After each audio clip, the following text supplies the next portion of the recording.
Les Terrénales 2015, une centaine d'innovations agricoles exposées sur 8 hectares en plein cœur de Saint-Martin-du-Fouillou, dans l'agglomération d'Angers. Une véritable vitrine de l'agriculture de demain, plus productive, moins polluante et économe en énergie. Mais Terrena, c'est avant tout une coopérative agricole qui regroupe plus de 22 000 sentinelles de la terre, fédérés par le goût d'innover et partager leur savoir. Elle propose une troisième voie entre les méthodes biologiques et conventionnelles, celle de l'agriculture écologiquement intensive. Mais en quoi consiste-t-elle?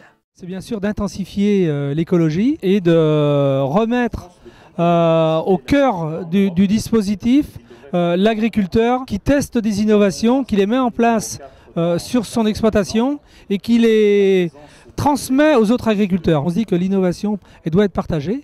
C'est-à-dire qu'elle doit avoir un vrai plus pour l'agriculteur en termes d'économie. Elle doit avoir un plus environnemental. Le consommateur est en droit d'attendre aussi des produits nutritionnels de qualité. Et je pense que nous, la coopérative Terrena, on a toute cette légitimité. Réduire les émissions de gaz à effet de serre. Un défi quotidien pour chaque agriculteur. Avec le dispositif AgriCO2, la coopérative Terrena s'engage dans cette lutte. Parmi les 13 exposants engagés, l'unité de micro-méthanisation des buissons permet de transformer les rejets de 115 vaches laitières en biogaz, une puissante source d'énergie. Anthony Ménard nous détaille les bienfaits écologiques de son installation. Aujourd'hui, en méthanisant les effluents d'élevage, le lisier, cela permet qu'on récupère ce méthane et qu'on le transforme en électricité plutôt qu'il s'évacue.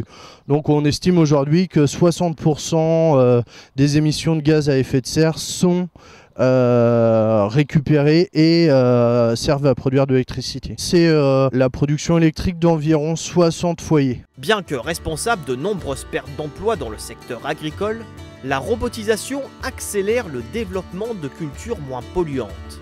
Actuellement équipé d'un laser et de capteurs, le RoboHose désherbe les allées de manière totalement autonome. Un outil 100% électrique qui pousse déjà certains agriculteurs conventionnels à abandonner les herbicides.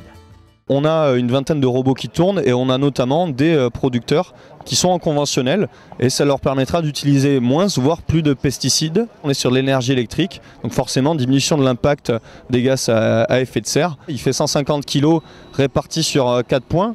Donc il y a un phénomène de tassement qui est très faible sur les sols. On va chercher à travailler à une faible profondeur, entre 2 et 5 cm pour bien désherber sans retourner le sol et bouleverser la biodiversité du sol. Le maraîcher le positionne en début de rangée, le paramètre, et il va travailler pendant 3 à 4 heures pour faire une surface de 3 à 4 000 m². Le secteur agricole rentre dans une ère ultra connectée, un moyen de mieux surveiller le bien-être et la traçabilité des animaux.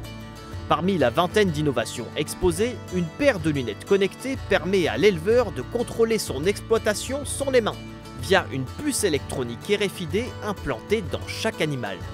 Une technologie conçue pour mémoriser et récupérer des données à distance. Au niveau de la production animale, on va être capable de mixer la technologie de la lunette connectée avec de la technologie RFID pour pouvoir identifier l'animal et apporter de l'information à l'éleveur. Donc on a inséré des puces RFID dans les lapines. On va pouvoir scanner à l'aide d'un lecteur RFID l'animal. On va pouvoir avoir les informations sur l'animal qui vont s'afficher dans la lunette. Ensuite, on va pouvoir compléter ces informations par des observations, si la lapine a des problèmes, le nombre de la proie, etc. Et on va apporter vraiment un plus à l'agriculteur puisque les informations qui seront collectées seront directement analysées et transmises sous forme de conseils. L'utilisation concrète, c'est par exemple dans la salle de traite. J'ai une identification de la vache et je vais directement savoir si la vache est sous traitement ou pas. Si elle est sous traitement, je vais déjà écarter le lait et je vais pouvoir savoir quels sont les prochains traitements et enregistrer les traitements que je viens de réaliser. Plus besoin de se déplacer au tableau pour aller renseigner ou consulter, et plus besoin d'aller alimenter aussi le cahier sanitaire d'élevage, puisqu'on le fera automatiquement via les données qui seront collectées par la lunette. Mise en avant par la France à l'exposition universelle de Milan, la coopérative Terrena prouve que le secteur agricole peut évoluer vers des modes de culture plus modernes et surtout durables. Reste toutefois à sensibiliser le grand public. Seulement 44% des Français perçoivent l'agriculture comme innovante.